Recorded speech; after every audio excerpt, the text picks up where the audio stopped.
유대 지도자들과 벌어진 5번의 논쟁 중에 두 번째 논쟁인 포도원 농부 비유가 오늘 말씀으로 우리에게 전해지고 있습니다. 특별히 백성에게 말씀하시기 시작하셨다라고 하는 말로 오늘 말씀이 시작하게 오지고 있는데, 이것은 앞서서 세례 요한의 권위가 그 원천이 어디에 있는지에 대한 공방 이후에 유대 지도자들 곁에 있는 백성들에게 비유로 주신 말씀이라는 것을 알려주고 있습니다. 유대 지도자들은 어떻게 해서든지 예수님을 책잡기를 원했고, 백성들은 그 모든 것들을 구경꾼처럼 바라보고 있는 상황입니다.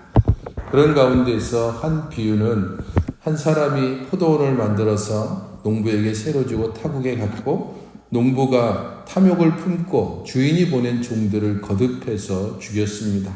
주인은 약속된 소출을 받으러 보냈던 종들이 계속해서 죽자 마지막으로는 자기 아들을 보냈는데, 자기 아들조차도 이 농부들이 죽였고, 그것을 들은 농부 주인이 농부들을 진멸하고 포도원을 빼앗을 것이다 라고 하는 것이 비유의 내용이었습니다.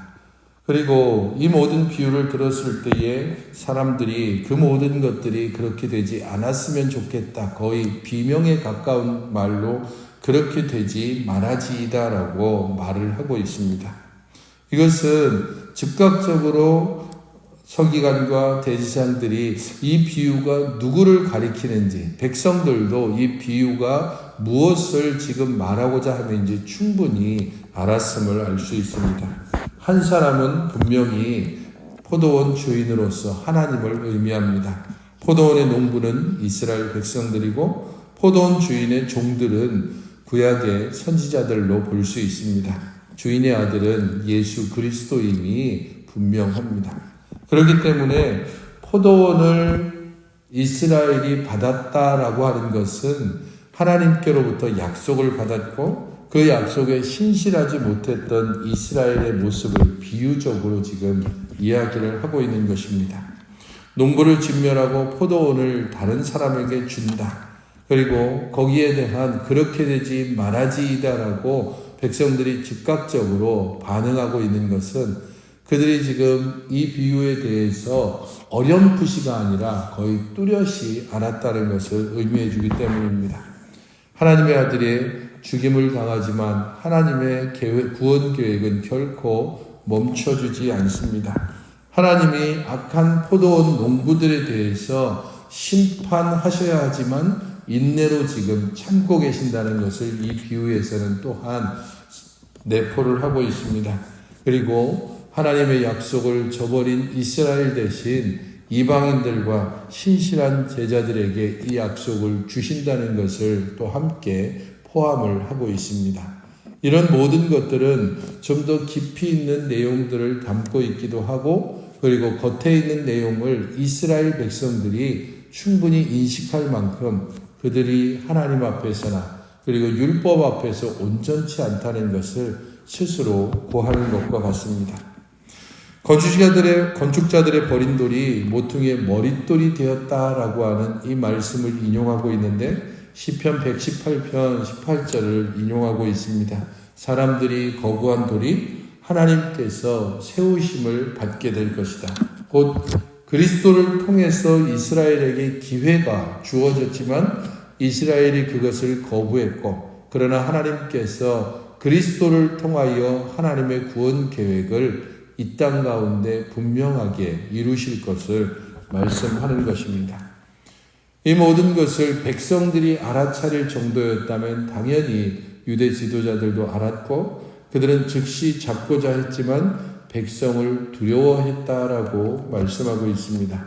진정으로 두려워해야 될 하나님은 매우 가볍게 여기고, 두려워하지 않아야 될 백성들은 오히려 두려워하고 있는 유대 지도자들의 모습은 그들이 얼마나 하나님께로부터 멀어져 있는가를, 가장 하나님과 가까이 있다고 스스로 자부하고 있는 이들이 가장 하나님과 멀어져 있는 모습을 보이고 있는 것입니다. 하지만 거기에서 그치지 않고 집요하게 예수님을 지금 물고 늘어지고 있습니다.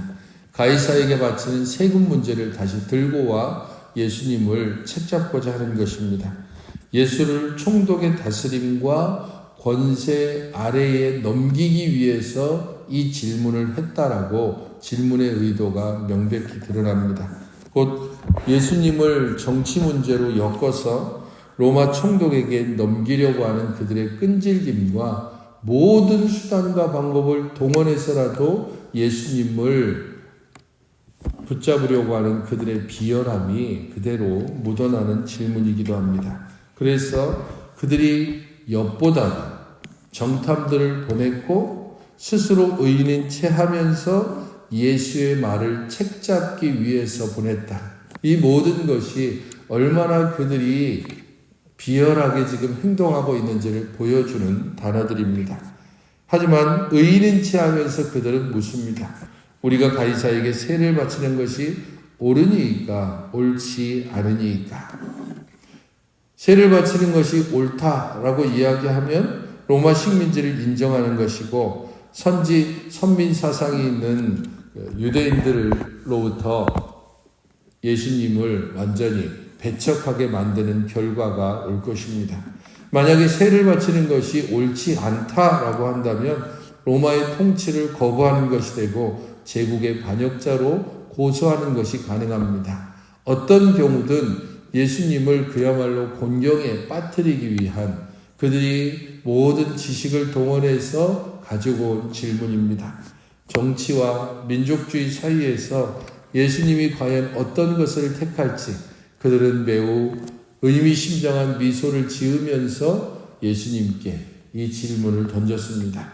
하지만 예수님은 그 관계를 아셨다라고 23절에 기록을 하고 있습니다. 무슨 의도로 왔는지, 그들이 지금 원하는 것이 무엇인지를 예수님께서 충분히 아셨다는 겁니다. 그래서 예수님은 즉각적으로 대답하지 않고 항상 그러하듯이 오히려 그들에게 질문하고 있습니다.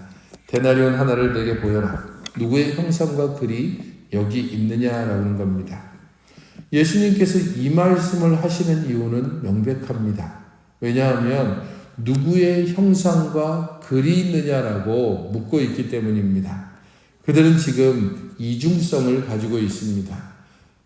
율법에 충실한 것처럼 그렇게 백성들을 속이지만 지금 로마의 권력에 힘입어서 부를 축적하고 있습니다. 데나리온은 성전에 가지고 들어올 수 없습니다. 왜냐하면 거기에는 황제의 형상과 글이 적혀 있기 때문입니다. 그래서 데나리온 하나를 내게 보여라 라고 하는 것은 너희들의 속에 지금 무엇이 있느냐라고 질문하는 것과 같습니다.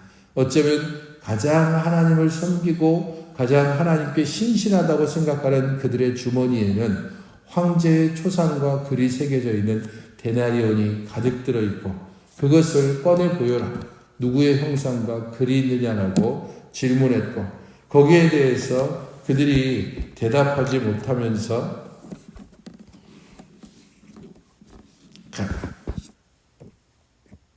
누구의 형상과 글과 관련해서 가이사의 형상과 글이 있다라고 이야기를 스스로 할 수밖에 없게 만드는 것입니다.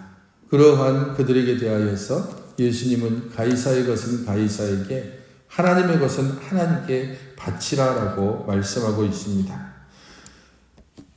가이사의 것을 가이사에게 바치라라고 하는 것은 국가가 백성에게 합당한 재정을 요구할 권리가 있고 이 땅에 속한 시민으로서 그 권리와 또한 의무를 마땅히 행해야 한다는 뜻이 될 것입니다. 하지만 하나님의 것은 하나님에게라고 하는 이 말은 우리가 하나님의 주권 영역에 곧 하나님의 통치를 받는 자임을 또한 잊지 않아야 한다는 것입니다. 세속 국가에 속해 있는 곧 이 땅에 속해 있지만 이 땅에 속해 있지 않는 자라는 사실을 분명하게 알아야 한다는 것입니다. 그런 면에서 세속 국가와 또한 하나님의 나라를 적당히 섞어서 사는 것이 아니라 세속 국가에 속한 자로서의 의무, 그러나 하나님 나라에 속한 자로서의 분명한 자기 존재를 알고 그 가운데서 살아가는 믿음을 요구하고 계시는 것입니다. 그 결과 그의 말에 대해서 능히 책을 잡지 못했고 그의 말씀을 들으면서 다시 그들은 침묵할 수밖에 없습니다. 예수님께서 그들의 관계와 그들의 모든 계획을 아셨기 때문입니다. 예수님께서 그들에게 가장 지혜롭게 대답했을 뿐 아니라 그들이 지금 대답할 수 없는 말로 끊임없이 그들의 말에 응답하고 계시기 때문입니다. 이 모든 시간들은 자비의 시간이고 인내의 시간이고 은혜의 시간입니다. 아직 그들에게 기회가 있으나 그 기회는 점점 줄어들고 있습니다. 그럼에도 그것을 깨닫지 못하고 예수님을 둘러싼 백성들이나 예수님을 바로 뒤에서 함께 따르고 있는 제자들조차도 이 시간이 기회와 은혜의 시간이라는 것을 제대로 깨닫지 못하고 있습니다. 지금 우리들에게도 여전히 열려있는 이 기회와 은혜의 시간들을 감사하면서 주 안에서 주께서 우리에게 명하시는 것과 기대하시는 것이 무엇인지를 알고 그 가운데서 하나님 나라의 백성이지만 이 땅을 사는 사람으로서 어떻게 말하고 행해야 할지를 바르게 알 수 있는 지혜를 달라고 기도해야 할 것입니다. 함께 기도하실 때에 하나님께 마땅히 드려야 될 경배와 찬양과 감사와 순종으로 이 하루를 살게 해달라고 기도하시고 우리 하나님을 경외하며 순종하게 하시고 세상의 헛된 것에 굴복하거나 그것들을 두려워하지 않는 믿음과 지혜와 용기를 달라고 또한 기도하시기 바랍니다.